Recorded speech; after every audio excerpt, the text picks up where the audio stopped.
Hey everybody, happy Monday. What we're going to do for the next few days is review some topics and skills that we learned earlier in the school year, because that's what we would normally be doing right now to get prepared for the state SBA tests that you usually take at the end of the year. Even though you won't be taking those tests this year, I think it's still important to review some of those skills, kind of see where we've been and what we've done, and maybe talk a little bit about where that's going to go in eighth grade. My goal today is to review pretty much all of the major points and concepts of Module 1, which was proportional relationships, and sort of remind you of some of the things we did along the way in learning that, and maybe kind of just briefly give you a sense of where that's going in eighth grade. If you remember, the very first time we talked about proportional relationships was on the first block day of the school year. We were going to play a game revolving around Pokemon, and I was passing out Pokecoins to each team to get the game started. And I passed out 2 coins per player to one of the teams at first.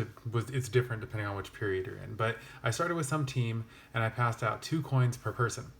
And then I went to the second team and I passed out coins to them, but it was either more or less than like what would have been 2 coins per person. And then I went to the third team and I did that as well for that team too. I either gave out like more or less than 2 coins per person. And you guys were like, wait, what? I don't understand. That doesn't make sense. Why did they get more or less or whatever? And then I explained to you that like that's essentially the idea of proportionality or a proportional relationship. You expect there to be this like constant ratio between one quantity and the other. So in that case, the quantity was the one quantity, which maybe we would have called X in that case, was the number of players on the team, and the other quantity was the number of coins that team received. And you're saying, hey, if this team got 2 for every player, then that team should get 2 for every player, and that team should get 2 for every player. And in other words, you were telling me you wanted a proportional relationship between coins and players. And so that led us into filling out these types of tables, which we did in that game that day, and we also did, a lot for several days afterwards, where you're told that some relationship is proportional, and then you're given some values for one quantity that we usually called X, and some values for one quantity that we usually called Y, and you're asked to fill in the blanks with the knowledge that the relationship is proportional. And so if you know that the relationship is proportional, then you know that whatever number you multiply this X value by to get that Y value must be the same the whole way throughout the relationship. And so we would start by trying to find this number. And you do that by taking Y divided by X, right? If we want the number that takes X and multiplies to get Y, then we work backwards through division. So we would do a lot of this stuff. We would do Y divided by X, and in this case, it's 63 divided by 7, which equals 9. And so that means that we could multiply each of these X values by 9, and we get the Y value in order to maintain this proportional relationship. So 11 times 9 is 99, and 200 times 9 equals 1,800. And then we also talked a lot about how the relationship works backwards the other way, right? If we're multiplying X values by 9 to get the Y value, then that means we could divide the Y value by 9 to get the X value. So this X value over here has to be 100. And we could check our work by going 100 times 9 does indeed equal 900. And so that must work. And so this number right here represents the ratio between the two quantities in this relationship. There's always a 1 to 9 relationship. And I say 1 to 9 because for every one of these, we get 9 of these. And so we started calling this the unit rate. Because remember, in math, unit means 1. And so it's the rate of how many of these you get for one of that. But then it also had this other special name. We also called it the constant of proportionality. Proportionality. Because in math, constant means never changes. And so it's this number, this ratio, that never changes between the two quantities, and it maintains the proportionality. All right, and so then we moved into these other types of questions where I would give you values for two quantities, and I would ask you to check whether or not this relationship was proportional. And that essentially comes down to, can you find a constant of proportionality, or is the ratio between the two quantities always the same, never changing?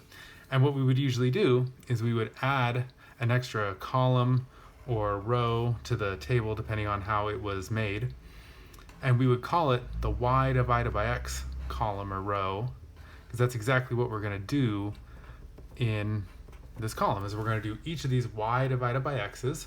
So let's see here, 12 divided by 3 is 4, 24 divided by 6 is 4, 30 divided by 7.5 I happen to know is 4, 40 divided by 10 is 4.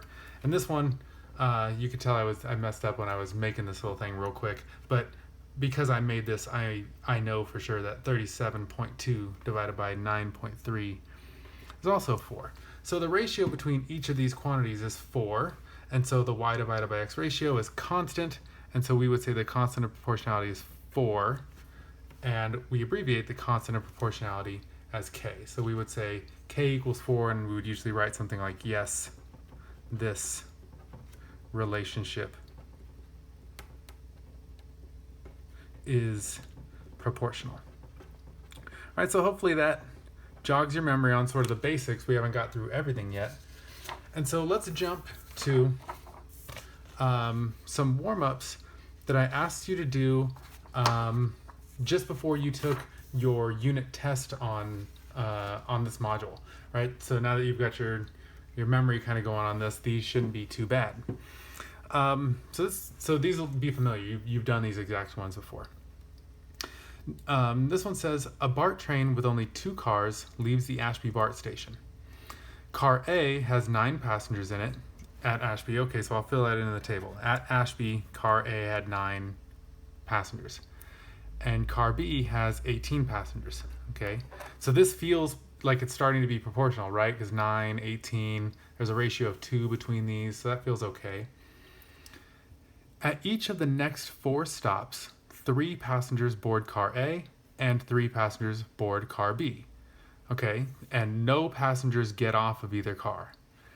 Create a ratio table, that's this thing, showing the relationship between the number of passengers on car A and car B at each of the 5 stops. So that's easy. It's just 3 passengers more getting on at each stop. So car A had 9, then 12, then 15, then 18, and 21. And car B is going 18, 21, 24, 27, 30. And then here it says, explain using your ratio table whether or not the relationship between the number of passengers in car A is proportional to the number of passengers in car B. So basically do exactly what we did on the previous page. We're going to do all our y divided by x ratios and see if this is a proportional relationship. So 18 divided by 9 is 2. And then 21 divided by 12, well, 21 divided by 12, you could write that as a fraction 21 twelfths. It's certainly not 2, right? Because it would have to be 24 over 12 in order to be 2. Just for funsies, I'll punch it into a calculator to see what it is. It's probably like 1.8 something. Let's see here. 21 divided by 12, 1.75. And we can stop there because we found 2 quantities, or I guess 2 like data points within each quantity that do not share the same ratio as 2 other data points, right? This pair and this pair don't have the same ratio. So there's no constant of proportionality, and it's not proportional. And that's usually what we would write. We'd write something like, no, not proportional, because like 2 does not equal 1.75, or there is no k. All right. And then we worked a lot with like the graphs of proportional relationships and writing their equations. And the graphs of proportional relationships are really important because they have two special qualities. First of all, they always touch the origin, or the point 0, comma 0 on the graph, and they're nice, perfectly straight lines. Always, always, always they have to look like this. If you see a graph that isn't a perfectly nice straight line, or doesn't touch the origin, then you know it's not proportional. And if you see a graph that does touch the origin and is a perfectly straight line, then you know for sure it's the graph of a proportional relationship. And the reason this is important and where it'll come into play in 8th grade is that makes proportional relationships a linear relationship. I'm going to write linear like this. Can you see it? Yep, it's on the screen. Linear. Where I put the word line in linear in green and then the other two letters in black. Because if you wanted to pronounce this word incorrectly, you could say it liner. It's not pronounced that way. It's linear. And essentially what that is, it's an adjective that says that something is like a line, or it creates a line, or has something to do with a line. And so proportional relationships are linear relationships, or their equations are linear equations, because when you graph them, you get a nice straight line. Well, there's other types of linear relationships and linear equations, and they get slightly more complicated than the ones that we've done in 7th grade, but not by much. And that's where you'll sort of expand this knowledge in 8th grade. All right, so here it says, identify the constant of proportionality between the distance traveled and the time spent traveling. So distance traveled and time spent traveling. Well, one of the tricks that we learned about these graphs is that since the constant of proportionality is the same as the unit rate, remember, then all you have to do is on a graph is look at where x equals 1, and then whatever the y value is there, that has to be the constant. And so that would be the first thing we would try here. We would try to find where x equals 1 on the graph, and then look where y equals, but you can't do that very well on this graph, right? You can't really see where 1 is on the x-axis here, and it's just not a good graph for doing that. So we have this other strategy we refer to. We look for a point on the graph where it is very clear what the values are there. And I would say that if you go to 15, 5, you can be pretty sure that that is a true point on the graph. Like, it looks very clear that the line is crossing this point. And well, this is an x value and this is a y value in the relationship. And we know that the constant, or k, is always equal to a y divided by x from the relationship. So in this case, we just need to do 5 divided by 15, which simplifies to the fraction 1/3. So the k equals 1/3. Or in other words, it looks like they go 1/3 of a kilometer in every 1 minute. Or you can flip it the other way and say it takes 3 minutes to go 1 kilometer. This person is running pretty quick. All right, so the next thing we were often asked is, what is the equation for this relationship? Well, the equations were actually pretty easy to write. Remember, all you'd have to remember is that proportional relationships always have this equation that look like this. The y value equals the constant of proportionality times the x value, right? Because that's how these always work. You take the x value, you multiply it by the k, you get the y. And that's what this equation says. And then to write the equation that represents the whole relationship, all you had to do was take the k that you had just figured out and substitute it for the variable k in what we called the general form. Remember, this is called the general form because in general, proportional relationships have this equation. And so we just rewrite the thing, but instead of a k, we put in a 1/3. Y equals 1/3 x. Boom, there's our equation of this relationship. And then so how long did it take this person to travel 7 kilometers? Well, in this case, kilometers is a y value, right? Kilometers is on the y-axis. So what they're giving us is a y value for this relationship. Y equals 7 km. So let's put 7 where this y goes in the equation. 7 equals 1/3 x. And we were solving these at the beginning of the year, and we were like kind of using our logic and our operational skills to solve them. But now that we've been through module 3, we know how to solve these like naturally, right? We know that we need to do something to both sides of the equation. Well, we need to divide both sides by 1/3. But that's the same as multiplying both sides by 3, right? Because we know that multiplication and division are the same thing. So I'm going to multiply both sides of this equation by 3, and I get 21 on this side. The 1/3 times 3, that creates a 1. So in other words, all I have left over here is 1x, or just x. So it takes 21 minutes, right? X equals 21, and x is the time value.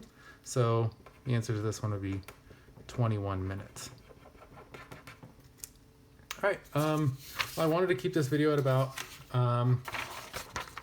15 minutes, and I know I'm about there. But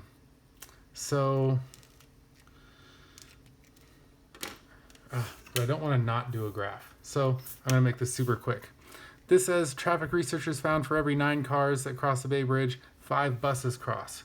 All right, so buses will go on the y value, or y-axis. Cars will go over here, and we'll mark this off as 0, 3, 6, 9, 12, 15, 18. And over here, we'll mark these off by 5s as 5, 10, 15, 20.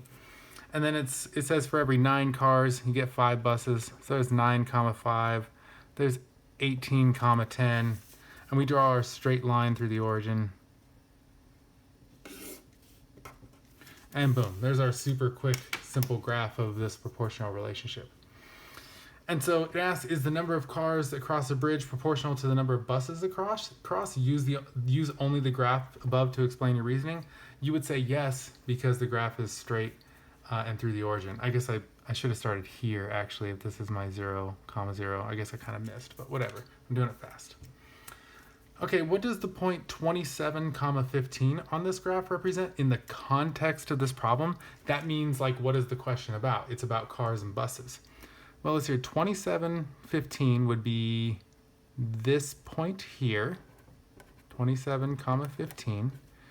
And this just means that 27 cars cross and 15 buses cross, right? I'm not even going to take the time to write that. And then lastly, what is the equation that represents this whole relationship? Well, first you need a k, and in this case it's going to be 9/5, right? Because I'm doing nopes. I just messed up. I did x divided by y. Remember, that's the big mistake that everybody always made in the classroom all the time. We need to make sure we do y, which is 5, divided by x, which is 9. So actually k is going to be 5/9. And so our equation is y equals 5/9 x. All right, cool. All right, so we went to 18 minutes. That's still not that terrible for an entire module review, right? All right, I'll see you tomorrow.